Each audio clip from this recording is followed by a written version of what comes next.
Hoy, Pilipinas! Magandang araw sa inyo, Luzon, Visayas at Mindanao. Nako, nagbabanta na naman ka-coffee itong kampo ni Dong Xi. Nako, ang grupo nila Alvarez.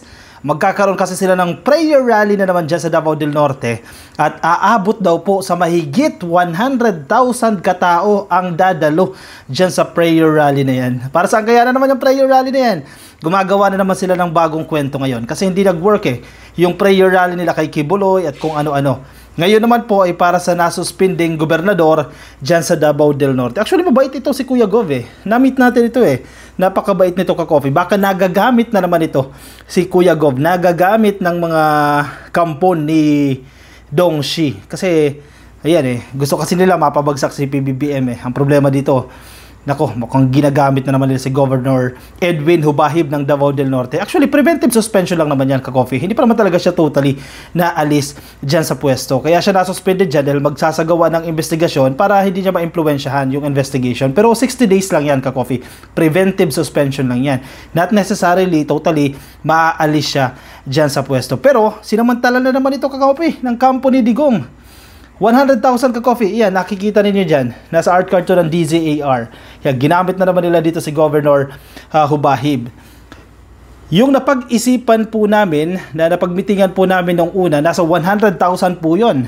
Tuloy po yung 100,000 na magkikilos protesta dyan sa Davao del Norte. Tingnan natin mamayang gabi kung totoong ma-achieve nila yung 100,000 na yan. Pero, baka mas sobra pa. Marami pa ang darating dahil sa nangyaring ito na oppression na ginawa sa akin. Walang due process of law, political harassment at power tripping. Yun nangyari dyan. Hindi ko po alam, baka sobra-sobra ang darating bukas ng gabi sa rally pong ito. Yan ang argumento dito ni Hubahib. Siyempre, yung mga tatakbo sa pagkasenador na naman, samantalahin na naman nila yan. Kasi gathering yan ng mga tao So, opportunity na naman sa kanila yan para mangampanya. Tingnan mo mamaya Ako, hinuhulaan ko lang to Andyan yan si Harry Roque. Bagamat nasa Hong Kong na isang araw. Andyan yan. Kung wala, yung suporta niya, nandiyan dyan. Baka may recorded video yan. I-playback nila yan. Dyan sa prayer rally na yan. Dyan sa Davao del Norte. Of course, nandiyan din yan sila Glenn Chong, si Atty. Vic Rodriguez. Yan yung mga gustong maging senador sa 2025. Sasamantalahin nila yung opportunity na yan. Kasi gathering yan di ba? 100,000. Kung totoo man na 100,000 yung tao dyan, so opportunity na nila yan. Pagkakataon na nila yan. Kaya samantalahin nila yan. Ginagamit nila itong issue ni Davao del Norte Governor Hubahib. Yan. Sa balitang ito, ka-coffee ng Manila Bulletin. Kung inyong nababasa dyan.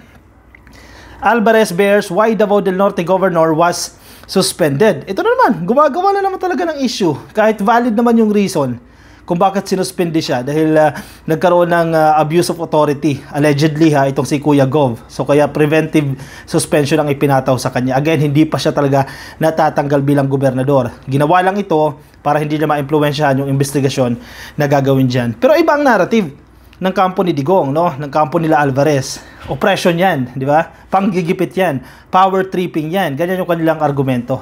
Kung mapapansin niyo, ibang-iba Ito yung katotohanan, babaluktutin nila para magmukhang masama ang administrasyon. Ganyan ang strategy nila dyan Hindi nag-work yung mga issue nila Pulburon, hindi nag-work.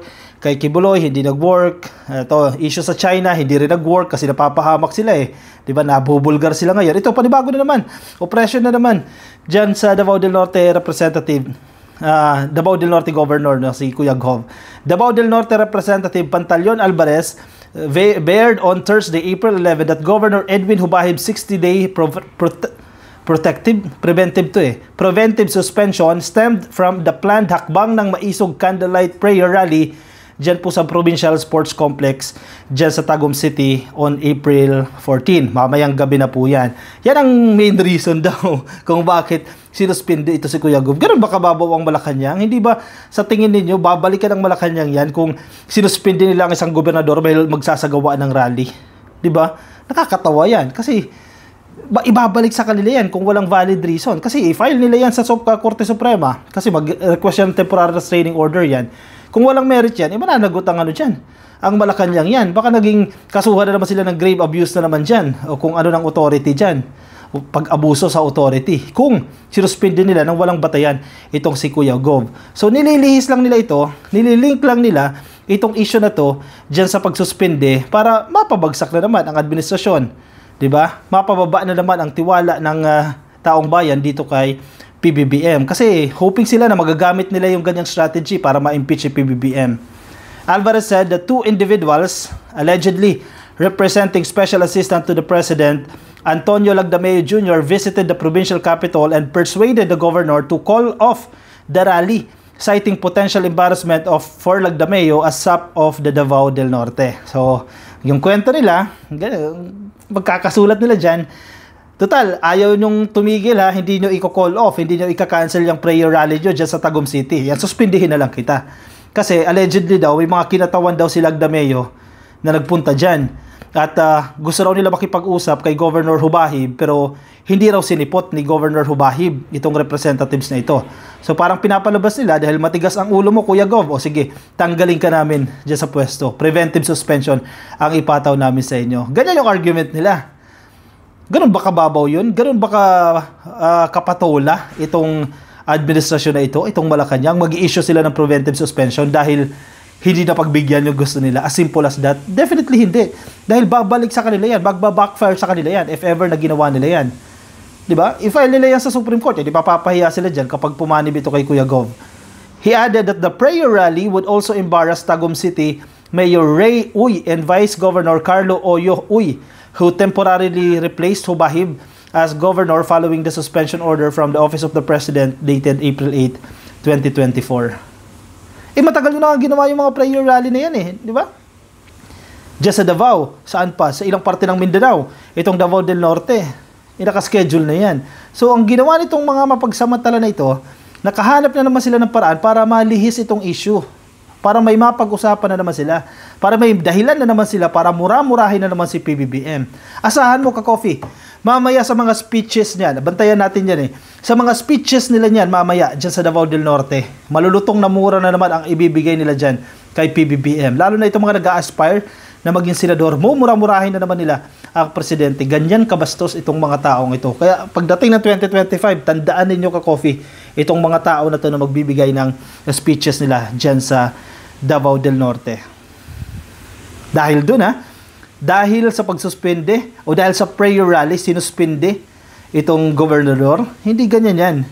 I have nothing to boast about in life. No high education to be proud of, nor sufficient wealth to flaunt. But at least here, I can take pride in having my word. I have committed to hosting a rally here at the sports complex of Davao del Norte, sabi ni Alvarez, quoting Hubahib, said in a local dialect. Wala silang pera. Maraming pera. May yaman, alam nyo yan, Ka-Coffee. Yung mga taga Davao, alam nila kung gaano kayaman si Alvarez yan. At yung ilang mga political dyan. The lawmaker said Hubahib was having trouble calling off the prayer rally since he had committed 100,000 participants to the rally first stage here last January. He added that Lagdameo arrived in Tagum the following day and called for a meeting but Hubahib did not attend. So ganyan ang simpleng dahilan nila.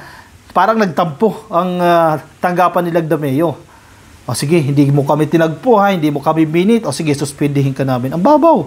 According to Alvarez, the governor did not meet Lagdameo in a restaurant as he had to attend to the needs of the people. Oh, iba This allegedly made the SAP angry and feel disrespected by Hubahib and decided to replace the governor or put him under suspension, Alvarez said, followed by the order.